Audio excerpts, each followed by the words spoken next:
wa bihi nasta'inu ala dunya waddin. Wa sallallahu ala sayyidina Muhammadin wa ala alihi wa sahbihi ajma'in, amma ba'du. Para jamaah yang dirahmati Allah, para pendengar yang berbahagia, marilah kita bersama-sama memanjatkan puji dan syukur kehadirat Allah Subhanahu wa ta'ala pada hari ini tanggal 10 Muharram tahun baru 1433 Hijriah. Saudara-saudara kita kaum muslimin, ya memang ini sunnah Rasul ya untuk berpuasa pada hari ini, karena banyak peristiwa di masa yang lalu, peristiwa keagamaan yang luar biasa. Contohnya aja, ya tobatnya Nabi Adam diterima pada tanggal 10 Muharram, ya. Perahunya Nabi Nuh setelah banjir itu, ya, lempar jangkar itu tanggal 10 Muharram. Dan banyak yang lain lagi, ya. Nabi Musa selamat dikejar Fir'aun juga tanggal 10 Muharram. Itu sejarah keagamaan, bukannya masa Nabi Muhammad, tapi masa mulai manusia yang pertama, yaitu Nabi Adam alaihissalam. Dan itu tidak semata-mata Allah menyelamatkan. Nabi Adam pun sudah berusaha. Rabbana dzalamna anfusana wa illam taghfir lana wa tarhamna lakunanna minal, itu sudah sekian lama. Nabi Nuh pun tidak semata-mata wis kok tak selamat, no, masih suruh bikin kapal. Untuk selamat tuh suruh bikin kapal. Itu artinya kita itu juga begitu, ya. Mohon rezeki pada Allah sampai berdoa, kita itu juga ada, ya. Ya, cara-cara bagaimana mencari rezeki, apa bidang pertanian, bidang macam-macam, ya, itu ada sarannya, ya, ikhtiar kita untuk mencapai rezeki itu. Ya, sholawat salam mudah-mudahan terlimpah untuk junjungan kita Nabi Muhammad sallallahu alaihi wasallam, ya. Surat ini adalah surat Muhammad, ya, atau surat Al-Qital, ya. Perjuangan Nabi Muhammad begitu hebat juga menghadapi baik orang kafir, orang musyrik dan sebagainya. Kalau ayat yang lalu itu membandingkan, ya, apa yang diperoleh orang-orang yang mengikuti tuntunan Allah, yaitu surga dengan segala macam kenikmatannya, dan juga perolehan orang-orang yang bangkang itu dengan neraka dengan segala macam siksaannya, gitu ya. Itu ringkasan. Apa yang akan dijelaskan ayat-ayat berikutnya? Ya, marilah pertama-tama saya baca. A'udzubillahi minasyaitonirrajim. Bismillahirrahmanirrahim. Wa minhum man yastami'u ilaika hatta idza kharaju min 'indika qalu lil ladzina utul ilma madza qala anifan, ya, ulaikal ladzina taba Allah ala qulubihim wattaba'u ahwa'ahum walladzina tadaw zadahum hudaw wa atahum taqwahum. Ini juga menggambarkan dua kelompok manusia ini, ya. Dan di antara mereka, ya, wa minhum, ya, ada orang yang mendengarkanmu, ya. Kalau pada suatu saat Nabi berdakwah itu ada orang-orang yang mendengarkanmu, sampai apabila mereka keluar dari sisimu, ya, sudah bubaran keluar, mereka berkata pada orang yang telah diberi ilmu, apa yang dia ucapkan tadi, maksudnya apa yang diucapkan Nabi, katanya. Mereka itu adalah orang-orang yang telah dilak, ya. Lak, tahu ya. Kalau soal-soal ujian itu dilak biar tidak bocor kan gitu. Hatinya itu telah dilak oleh Allah, ya.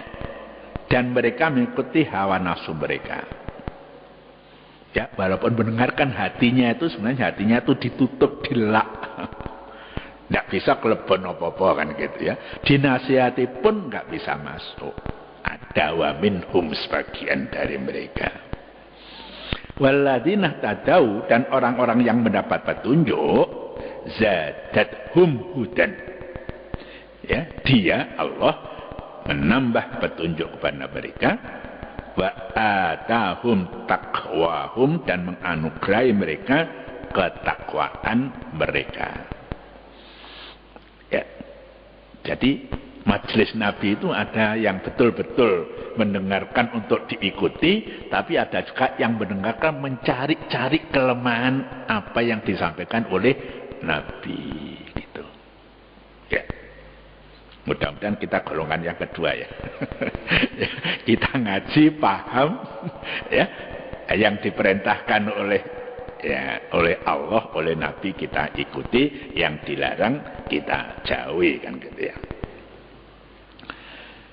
Jadi ayat ini menjelaskan sebenarnya orang-orang munafik. Ya. Wa minhum ini dari sebagian orang yang ikut majelis itu adalah orang-orang munafik. Ya, seolah-olah ayat itu mengatakan ada anggota masyarakat yang engkau temui, wahai Nabi Muhammad, ya, yang mendengarkan tuntunan Allah dengan tekun dan penuh perhatian. Ya, mereka itu akan ditinggikan derajatnya di surga, ya. Orang-orang betul-betul mengikuti kemudian mengamalkan. Tapi di antara mereka ada juga yang menghadiri majelis taklimmu untuk mendengarkan dengan tekun ayat-ayat Quran serta ucapan dan penjelasan-penjelasanmu dengan tujuan mencari celah kelemahannya. Apa benar? Belum sing wis ajur iku besok bakal urip meneh. Itu mereka yang ya munafik itu ya. Lahirnya ya suka mendengarkan pengajian, tapi hatinya oleh Allah ditutup gitu ya. Tujuan mereka apa? Untuk menanam keraguan pada orang lain. Contohnya orang-orang seperti itu di zaman Nabi siapa? Misalnya Abdullah bin Ubay bin Salul, ya, namanya Abdullah. Tapi ini orang munafik, ya. Rofa'ah bin As-Sabut dan yang lain-lain. Ya, mendengarkan apa yang kata Nabi, tapi dicari celah-celah mana ya yang untuk menghantam Nabi itu mana gitu. Celaka mereka itu ya. Mereka itu adalah orang-orang yang celaka. Ya, kesungguhan mereka mendengarkan itu berlangsung sampai apabila mereka keluar dari sisimu, ya meninggalkan majelis, ya, tempat kamu memberi jelasan itu, mereka dengan tujuan mengejek berkata pada orang yang telah diberi ilmu pengetahuan, yaitu sahabat-sahabat Nabi. Ya, sahabat-sahabat Nabi yang sudah menerima ajakan Nabi itu, mereka berkata begini, apalagi yang dia ucapkan tadi sebelum kita berpisah, kata mereka pada para sahabat itu. Ya, semacam ya nyepelekan gitu ya, memperolok-olok. Ditegaskan di sini mereka itu sangat jauh keburukan akhlak mereka adalah orang-orang yang hatinya telah ditutup, dilak ya, dengan keras sebagaikan kunci mati oleh Allah atas hati mereka, sehingga tidak ada petunjuk yang dapat mereka mengerti dan manfaatkan. Ya, na'udzubillah ya. Mudah-mudahan cahaya sinar hidayah Allah selalu menyari hati kita gitu ya. Na'udzubillah, mudah-mudahan hati kita ini tidak ditutup. Kalau kita tidak hati-hati, sembrono bisa aja ya, kesalahan-kesalahan, maksiat-maksiat itu bisa menutup hati. Ya. Ya, nanti cirinya orang-orang yang sudah terbuka hatinya itu ngerasa dimanapun dan kapanpun itu selalu diawasi oleh Allah. Yang keluar dari lisannya juga tidak berupa maksiat, enggak nyakiti orang lain, perbuatannya pun perbuatan baik menurut Allah dan menurut sesama, gitu ya. Ya, kata minhum, ya, itu dua kalimat dalam bahasa Arab itu ya. Min itu satu kalimat, hum satu kalimat, ya. Min murhaful jar, hum itu domir. Ya, di antara mereka yang artinya gitu pada ayat 16 di atas ya sebelum ini secara redaksional menunjuk pada orang-orang kafir. Karena merekalah yang dibicarakan oleh kelompok ayat-ayat yang lalu. Ya, namun maknanya di sini di ayat 17 adalah orang-orang munafik. Ya, lahirnya menunjukkan keislaman dan sebagainya, tapi batinnya itu dia ingin menentang ya apa yang disampaikan oleh Nabi. Di sini terkesan bahwa Al-Quran mempersamakan antara orang-orang munafik dan orang kafir. Bahkan dalam ayat yang lain itu jelas ya, innal munafiqina fid darkil asfali minan nar. Orang-orang munafik itu ada tingkatan yang paling bawah di neraka. Ya, mengucapkan iya tapi ya tidak mau ngelakoni. Orang lebih baik terang-terangan, kalau mengatakan tidak ya tidak, kalau iya ya iya, gitu ya. Jadi jangan orang itu takut, termasuk anak kita. Kalau misalnya nggak cocok dengan kita misalnya, ya biarlah mengatakan tidak. Contohnya misalnya, ayo lunga bareng. Ya, mungkin dia sudah punya acara sendiri dan acara itu juga tidak salah. Boten Pak, gitu nggak apa-apa ya. Daripada dia itu kepeksa tapi hatinya selalu merasa tidak enak ya. Kita perlu juga kata-kata tidak yang disiapkan kata nggih dan boten itu ada gitu loh. Kalau kita cocok dan segera mendukung ya katakan iya, tapi kalau pada suatu saat ada kepentingan yang lain yang tidak bisa bersama dengan acara itu, boten kula nggak ada acara gitu ya. Jadi jangan kita tutup-tutupi gitu ya. Orang itu disiapkan kata na'am dan la itu dalam bahasa Arab yes dan no itu ada itu. Ya begitu caranya supaya kita ini tidak memperbiasakan diri ya lisannya iya tapi batinnya tidak ya. Itu akhirnya itu bisa, kalau hal-hal yang penting masalah agama bisa masuk orang munafik gitu ya. Ya jadi ada disamakan dalam hal ini antara orang munafik dan orang kafir. Hal tersebut dapat dimengerti karena Al-Quran seringkali menggunakan kata-kata kafir atau kekufuran dalam arti segala sikap dan kegiatan yang bertentangan dengan tujuan agama. Ya.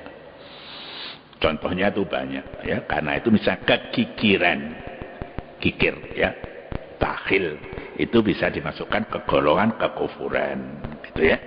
Ya. Itu misalnya dalam surat Ibrahim ayat 70. Apa itu? La in syakartum la azidannakum wa la in kafartum inna adzabi lasyadid. Pelanggaran perintah Allah bila dilakukan oleh umat Islam juga dinamainya demikian. Ya. Perintah Allah misalnya sholat. Ya, kalau itu dilanggar itu juga begitu. Ada hadis Nabi ya, bainal kafir wal muslim as-sholatu. Yang sing nengeri bedane wong kafir wong Islam iku sholat. Ya, ngakune Islam tapi ya apalagi kalau sudah sampai mengatakan sholatku gak wajib, lah itu sudah jelas-jelas gitu ya. Ya, wong malas saja untuk melaksanakan sholat 5 waktu itu sudah perilakunya seperti perilaku orang kafir ya. Ya, orang-orang munafik pada hakikatnya adalah kelompok orang kafir yang tertutup ya, kafir yang tertutup. Apa maksudnya? Kekafiran tertutup kan kelahirnya itu seperti orang Islam gitulah. Jadi kekafiran itu tertutup, tidak nampak hakikat mereka secara lahiriah. Orang munafik itu kalau mati disolati ya dimandikan, dikafani, disolati, ya dikubur karena kekafirannya tertutup, nggak nampak ya.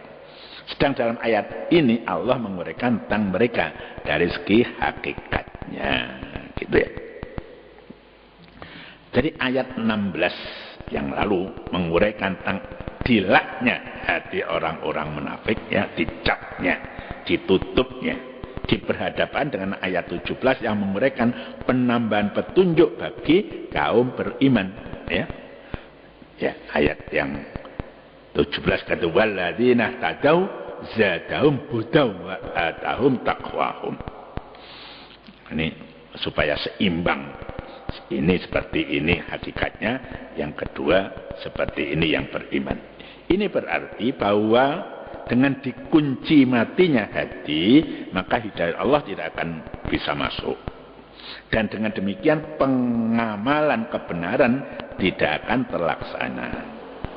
Berbeda dengan orang-orang yang telah mendapat petunjuk, ya, lisannya bersyahadat, ya, hatinya membenarkan, ya, anggota badannya melaksanakan perintah-perintah. Itu orang yang dapat tunjuk. Hati mereka itu terbuka lebar, sehingga hidayat Allah semakin banyak yang dapat mereka tampung. Ya, hati itu bahkan, ya, dalam pengertian ini bukan yang namanya liver, itu bukan, ya, kekuatan rohani yang diberikan oleh Allah. Tidak poso sunat, poso sunat. Tidak infak sedekah, ya itu karena hatinya lapang. Ono itu tak kaya apa iki. Ya, kalau ada orang memerlukan, ya diberikan. Itu orang-orang yang hatinya lapang semacam itu. Ya, mungkin pada suatu saat, ayo melencer ziarah Wali Songo. Ya, karena dia ada dan dia ada niatan untuk mencontoh perbuatan wali-wali itu, ya dengan senang hati berangkat, gitu ya. Ya, yang baik-baik diikuti begitu. Dan ini pada gilirannya mengantar mereka, ya, orang-orang dapat hidayah itu mengantar mereka semakin bertakwa, yakni semakin terdorong untuk mengamalkan kebaikan-kebaikan, ya. Dengan kata lain, penambahan hidayah adalah penambahan ilmu. Ya, penambahan hidayah itu penambahan ilmu, dan penambahan takwa adalah peningkatan kualitas dan kuantitas amal. Contohnya semacam itu, ya. Kualitasnya meningkat, kuantitasnya pun juga meningkat, ya. Kualitas mutunya, ya. Ajine apike, kuantitas akeh, gitu ya. Ya kan, setitik akeh iku kuantitas, tapi ke apik gak pati apik iku kualitas. Orang-orang yang dapat hidayah kuantitasnya tambah, kualitasnya juga meningkat. Ya, itu ayat 17 seperti itu intinya. Kita lanjutkan ayat berikutnya. A'udzubillahi minasyaitonirrajim. Bismillahirrahmanirrahim. Ya, kadang-kadang kalau saya agak minggir itu orang dari daerah itu protes, Pak, suaranya terputus gitu. Fahal yang duruna illas sa'ata antak yaum baghtatan faqad jaa asyratuha fa anna lahum idza ja'athum dzikrahum. Maka tiadalah yang mereka tunggu melainkan hari kiamat. Ya. Jadi orang-orang munafik tadi itu mengharapkan kedatangan hari kiamat. Ya, antak yaum baghtatan, ya, kedatangan hari kiamat itu tiba-tiba, dadak, ujuk-ujuk, gitu ya. Faqad jaa asyratuha, karena sesungguhnya telah datang tanda-tandanya. Ya, asyrat itu jamak taksir, ya. Kalau mufradnya satunya itu syaratun, ya, roknya difathahkan. Kalau syartun itu syarat, jamaknya syurutun, ya. Itu beda harokat, beda makna.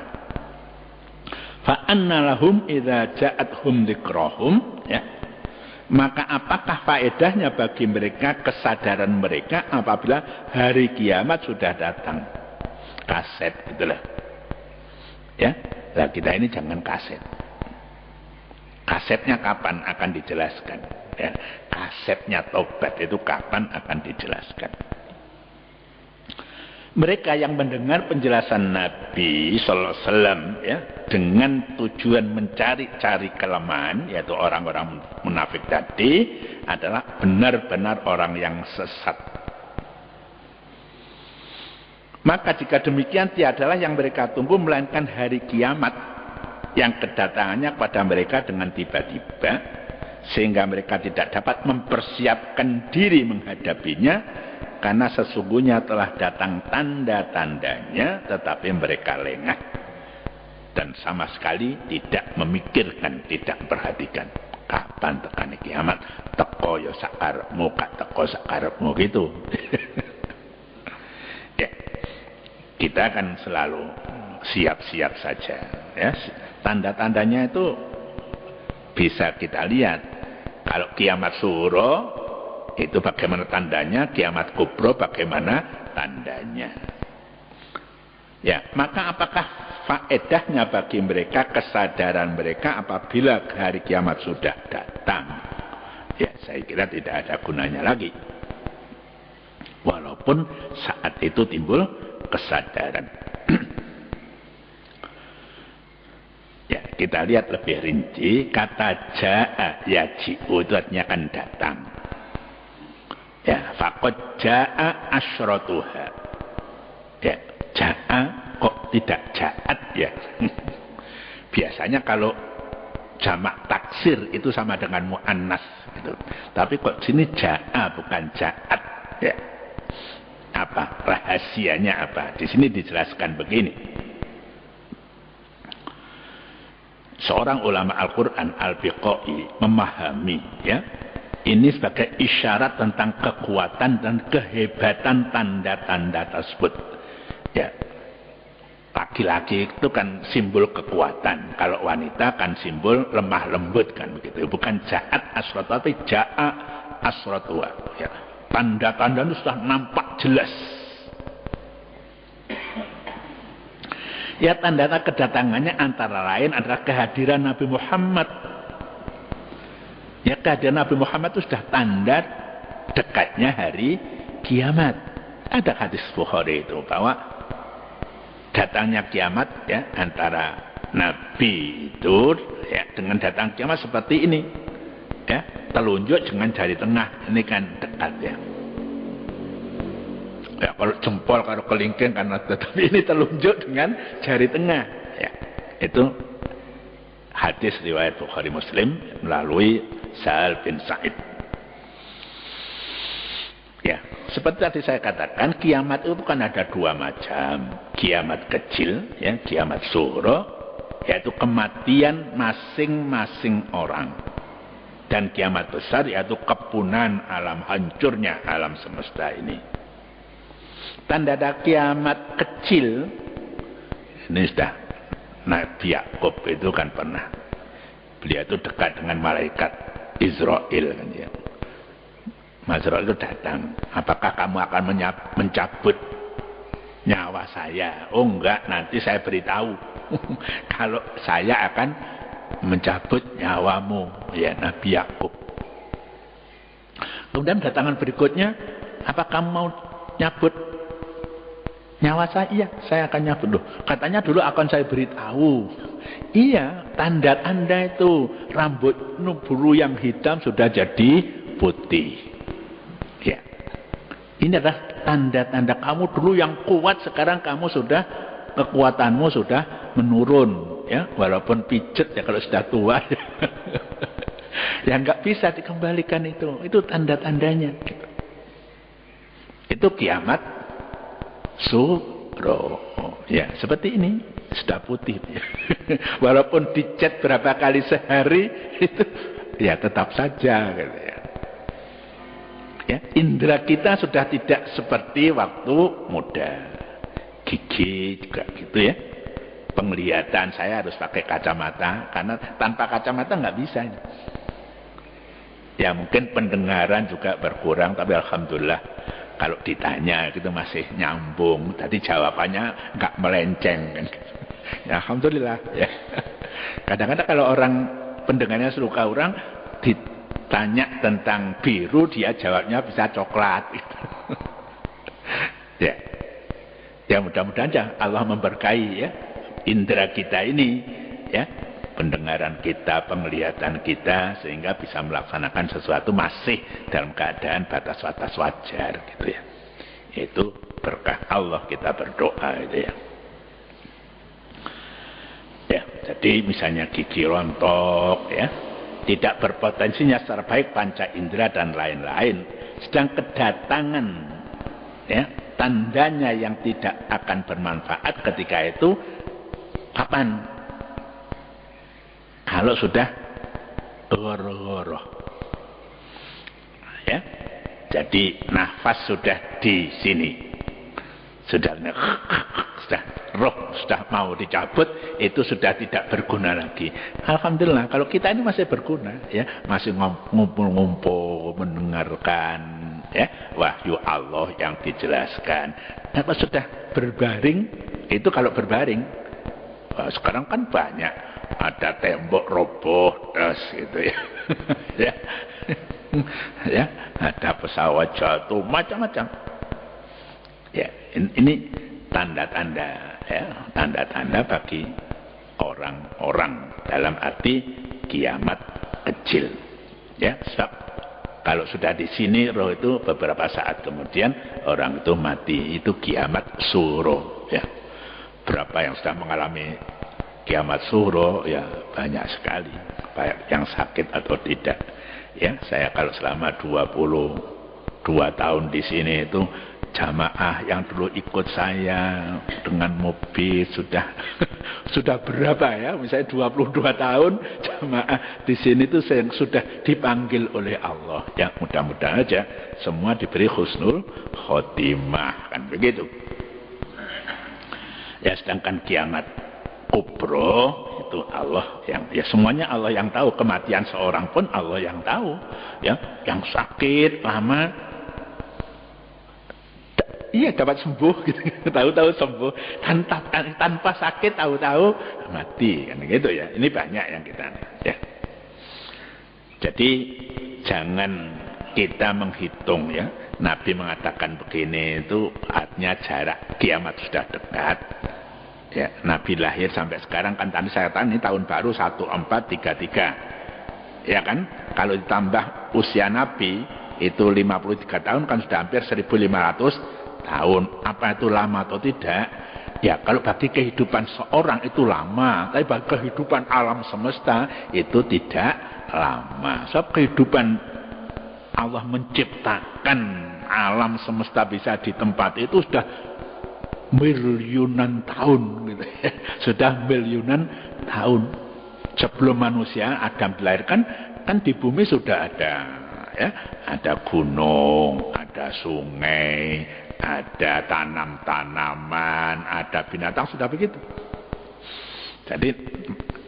Jadi Nabi Adam turun itu sudah tersedia makanan, mungkin buah-buahan dan sudah ada, sudah layak untuk ditempat. Sebelumnya itu belum layak ditempati oleh manusia ya. Kalau belum ada tanaman itu bagaimana rasanya, belum ada binatang juga bagaimana rasanya.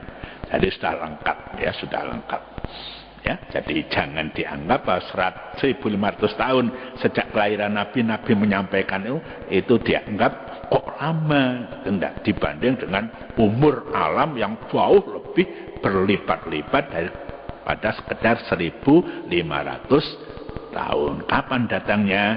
Wallahu a'lam.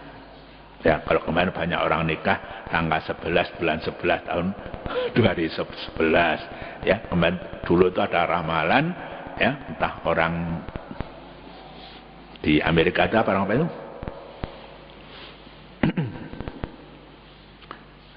Orang Indian ya, itu kiamatnya tanggal 12 ya, bulan 12 tahun 12 itu tidak betul ya, tidak betul, tidak ada yang tahu ya, malaikat pun tidak tahu kapan datangnya hari kiamat. Itu urusan Allah saja.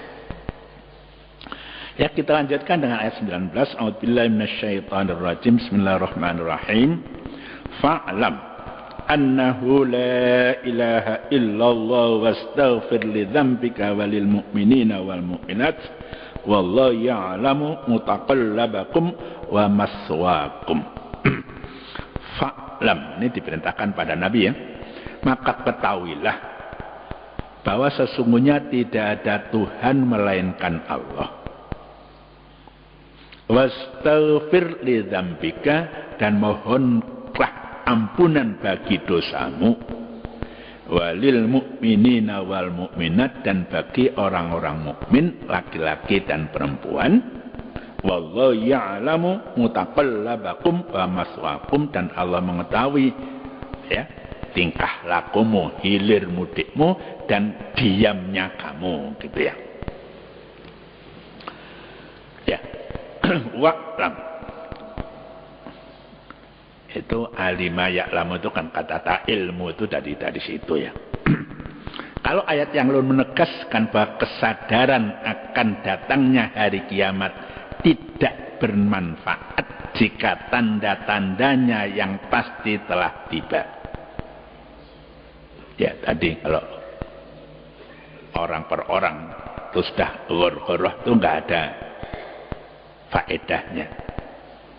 Ya kalau misalnya kiamat kubro, matahari sudah terbit dari sebelah barat. Ya, pirawene Gusti Allah saiki bumine mutering ini dibalik. Ya, karena Allah itu kan kuasa. Saat itu sudah tidak ada gunanya orang untuk bertobat. Ya seperti kita punya mobil, bisa jalan ke depan, ya bisa akhterret, bisa mundur ke belakang. Allah juga bisa, bumi ini diputar dibalik seperti itu gitu loh. Ya, itu ahli teknik mobil supaya orang tuh gampang masuk maju terus gitu ya. Tapi bisa mundur ya. Kalau tempatnya parkir sedikit, kalau nggak bisa mundur bagaimana? Ya, jadi walau tempat itu pas ya ada tukang parkir, kita juga sudah bisa menempatkan mobil kita gitu ya.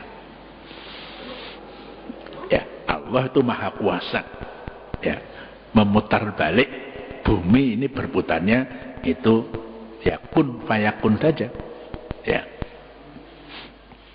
Kalau sekarang kan bergeser mataharinya ya, sekarang ini sudah di selatan khatulistiwa.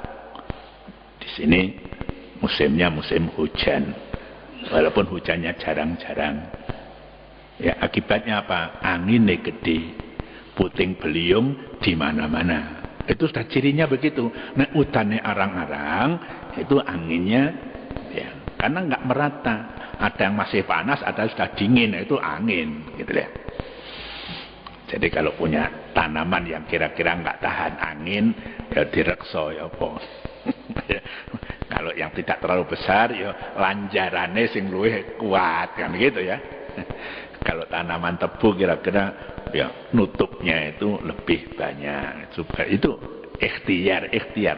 Wis ditutup, wis dilanjari kena angin roboh, ya kita pasrah pada Allah Subhanahu wa taala. Rezeki kita dikurangi gitu saja. Rezeki kita dikurangi.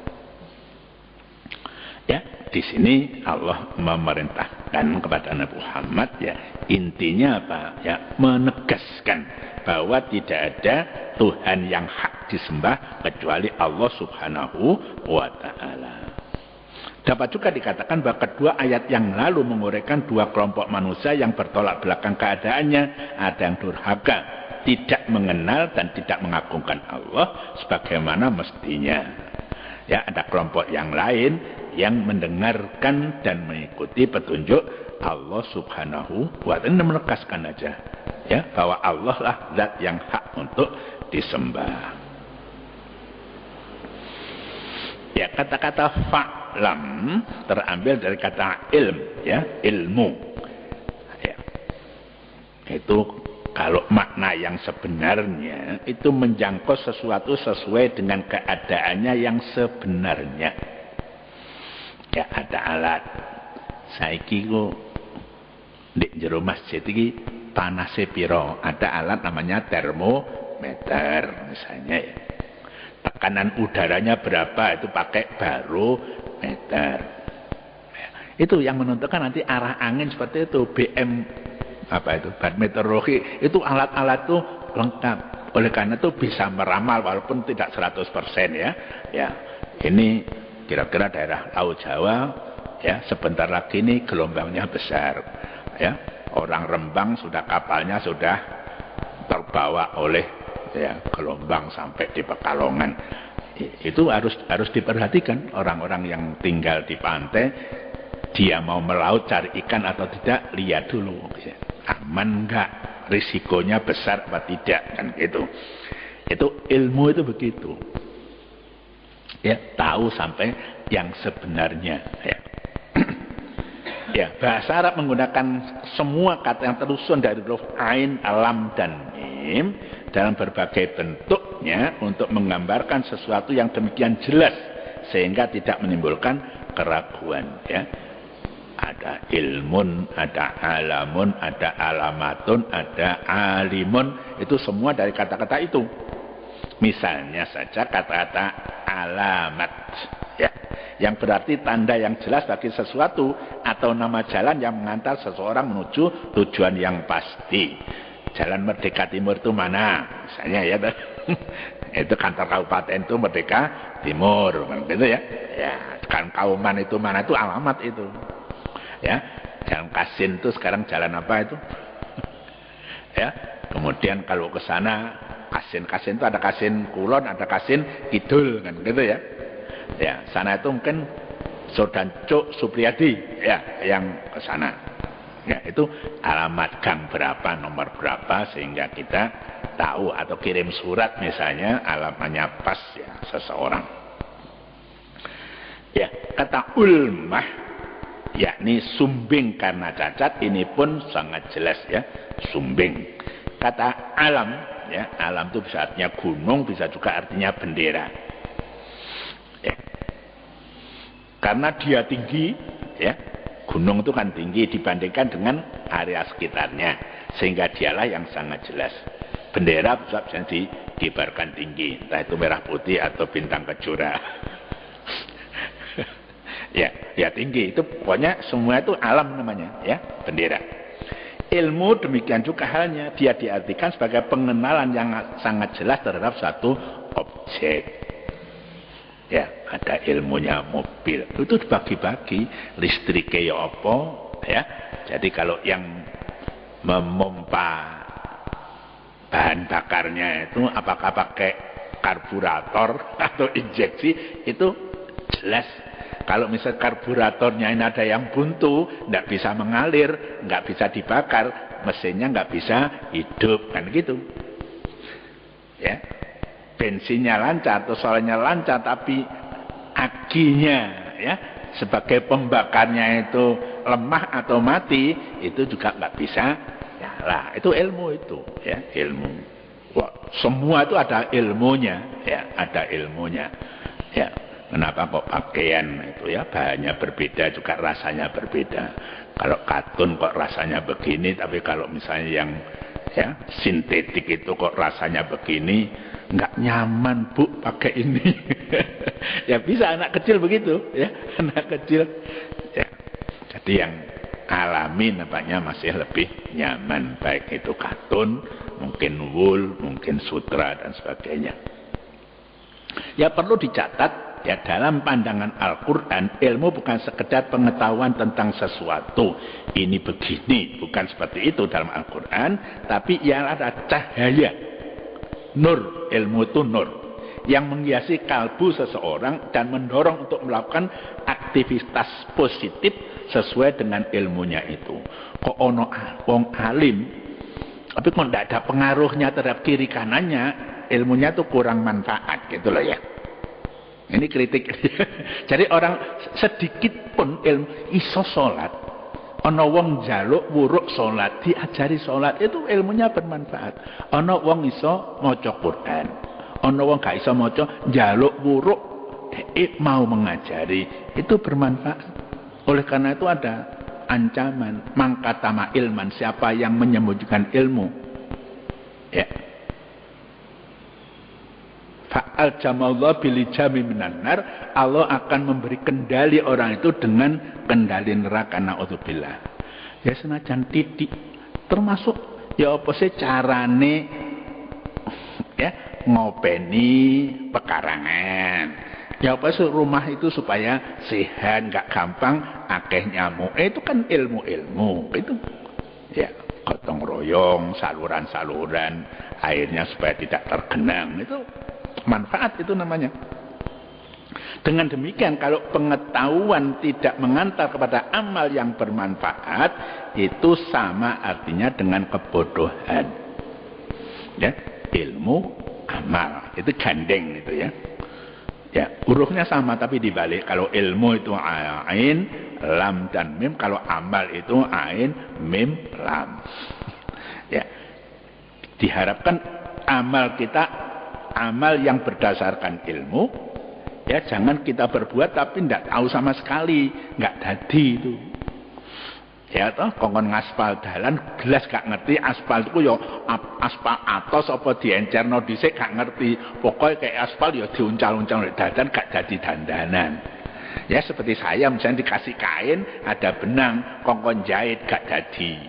Karena saya tidak tahu ilmu tentang jahit kan gitu. Ya, serahkan aja pada yang punya kompetensi dalam bahasa sekarang. Pengetahuan tentang keesaan Allah, tauhid, mengantar kepada keyakinan tentang pastinya hari kiamat, karena Allah adalah wujud yang maha sempurna dan tidak mungkin menyia-nyiakan amal seorang. Dunia kan adil, Pak. Ya, kalau adil belum adil mutlak. Ya, wis regep ibadah, uripe kok sengsara. Besok ana akhirat, insyaallah sengsara di dunia iku diilangi. Ana wong ahli maksiat duga bondo akeh ya omahe apik montore apik iku oleh golek rezekine gak halal ya, iku besok ana kono diadili karo Gusti Allah ya. Ndek masar wis takoni bondomu iki oleh teko ndi, iku satu perhitungan sendiri. Lek wis oleh kok nggo apa ini akan jadi ya perhitungan sendiri. Kalau mendapatkannya tidak benar, juga menggunakannya juga tidak benar, itu kan double ya. Dia akan dibalasi. Kalau di dunia ketahuan KPK atau jaksa dia masuk penjara, ya di akhirat nanti penjaranya itu adalah neraka. Na'udzubillah kan gitu ya. Ya, tadi kok Nabi itu diperintah ya, fa'lam anta ya wastaghfir li dzambika. Nabi kok diperintah untuk minta ampun pada Allah ya. Apa Nabi itu dosa kira-kira? Ya, dijelaskan sedikit sini. Perintah pada Nabi Muhammad agar bermohon pengampunan dosanya menunjukkan bahwa tidak seorang pun luput dari kekhilafan dan kekurangan. Ya, termasuk Nabi. Penjelasannya bagaimana? Walau dosa Nabi yang dimaksud bukanlah seperti dosa manusia yang lain. Tadi saya katakan golek rezeki, carane korupsi, maling, ya, ngentit, nyopet misalnya gitu. Dosanya Nabi tidak semacam itu. Dosa yang dilakukan oleh Nabi Muhammad hanyalah sekedar melakukan sesuatu yang baik. Padahal mestinya beliau selaku insan kamil bisa melakukan yang lebih baik.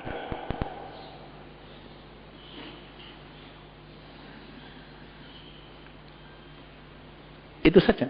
Beliau sudah melakukan sesuatu yang baik, mestinya beliau masih bisa melakukan yang lebih baik daripada yang baik itu.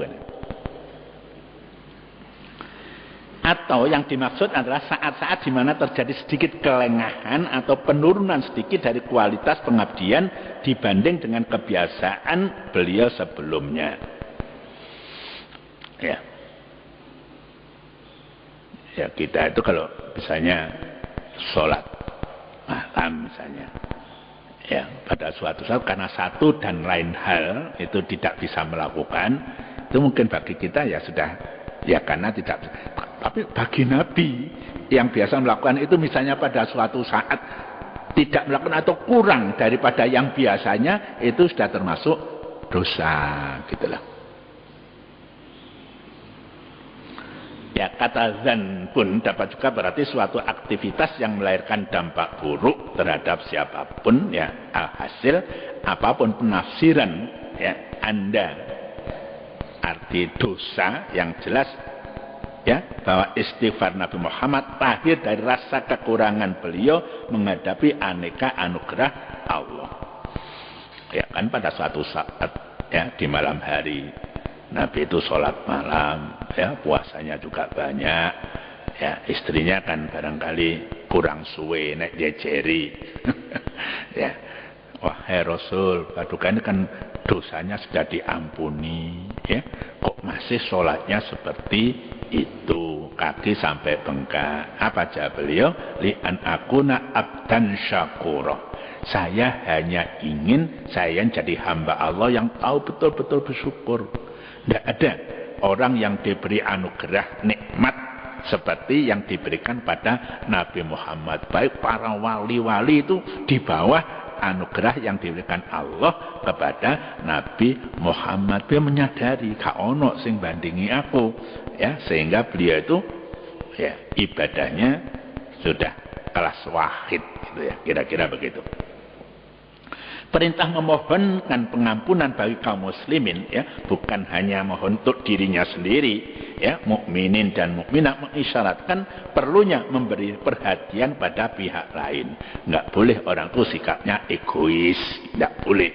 Pokoknya aku selamat ya wis sak liyane. Ya kadang-kadang kan begitu ya. Ada perintah dalam surat Al-Balad itu ya. Ya namanya Aqobah itu dalam keadaan dirinya sulit pun kalau ada orang perlu dibantu, ya nek awake longgar bantu wong sing kesulitan itu kan enggak. Tapi dalam keadaan podo-podo sulite, podo-podo kalirene, ya kaliren itu karena peceklik yang luar biasa. Ini kalau masih bisa memberi orang itu nilainya itu tinggi, karena dia memperhatikan orang, enggak egois gitu ya. Sekarang rata-rata orang kena penyakit egois itu. Pokoknya aku selamat, pokoknya aku itu ya. Tapi ajaran Islam tidak begitu. Contohnya itu Nabi suruh minta ampun dosanya dan dosa orang-orang mukmin dan mukminah. Ya. Seorang hendaknya tidak hanya menyempurnakan diri tapi juga berusaha menyempurnakan dan membimbing orang lain menuju kesempurnaan hidup. Ya, saya bulan yang lalu biasa saya itu silaturahmi dengan keluarga. Ada yang sudah daftar haji, yang sudah haji wis nek sing wis kaji, ojo kepingin kaji maneh lah. Haknya orang lain ini harus menunggu lebih lama gitu. Lek kepingin nang Mekah ya wis melok umroh. Ya, itu supaya orang enggak egois, aku duwe-duwe. Bahkan kalau perlu mendekati dengan petugas supaya tahun depan bisa haji lagi. Ya mungkin bisa-bisa saja. Tapi hak orang lain yang antri itu makin lama makin jauh. Padahal usianya sudah tua gitu ya. Ya ngalahi lah. Lek kepingin rono duwe rezekine ana ya umroh ae. Itu kan tidak mengurangi jatahnya haji. Haji itu Indonesia kurang lebih kan 220. Ya, sudah hampir habis. Ya, sebentar lagi sudah datang semua haji itu. Ya. Akhir daripada ayat ini ya kata mutaqallabakum dan maswakum. Ya, ada juga ulama memahami kata mutaqallabakum ya. Qalbun itu ya. Ya muqallibal qulub sabbit qalbi. Apa mutaqallabakum itu hilir mudik kamu dalam arti kehidupan dunia kamu. Ya, kita ini kan ikhtiar itu yang ngalor yang ngidul, ya sepedaan, ya mlaku gitu ya. Itu adalah dimaksud kan mutaqallab. Semua kegiatan ini dipantau, diawasi oleh Allah Subhanahu wa taala ya. termasuk gerak-gerik kamu di perut ibu katanya di sini. Kata maswakum dalam arti kehidupan akhirat atau gerak-gerik kamu setelah lahir ya. Apapun makna yang kita pilih, maksudnya tidak keluar dari pernyataan Allah, mengetahui keadaan manusia secara rinci sepanjang wujudnya, baik sebelum kelahiran maupun setelah kematiannya. Ya, saya sering ditanya, Pak, kalau Allah itu misalnya mengatakan apa yang ada dalam perut ibu itu Allah yang tahu, bagaimana dengan USG? Ya, USG itu kan sementara ini bisa melihat janin itu laki-laki atau perempuan. Ya tapi manusia itu bukannya laki-laki perempuan. Anak ini nanti bakal sehat atau tidak, itu Allah sudah tahu. Tapi ya mungkin sementara ada alat-alat kesehatan barangkali. Oh ini kurang sehat karena denyut jantungnya misalnya seperti itu. Tapi masih banyak hal-hal yang tidak diketahui oleh alat-alat secanggih apapun. Allah mengetahui gerak-gerik kita baik semasa masih dalam kandung ibu atau sudah di pentas dunia ini. Ya kapanpun dimanapun kita sendiri atau banyak orang seperti ini, bukan hanya yang lahir tapi hati kita, pikiran kita itu semua diketahui oleh Allah Subhanahu wa ta'ala untuk mendorong kita untuk noto hati, noto pikiran ya, agar selalu dekat dengan Allah Subhanahu wa ta'ala. Dan itu pun tidak lepas daripada pertolongan dari Allah Subhanahu wa ta'ala ya. Mudah-mudahan bermanfaat di dalam rangka kita menyambut 10 Muharram tahun 1433 Hijriah. Mudah-mudahan ikhtiar kita ini ya disertai dengan ma'unah dari Allah Subhanahu wa ta'ala. Wallahu muwaffiq ila aqwamit thoriq. Assalamualaikum warahmatullahi wabarakatuh.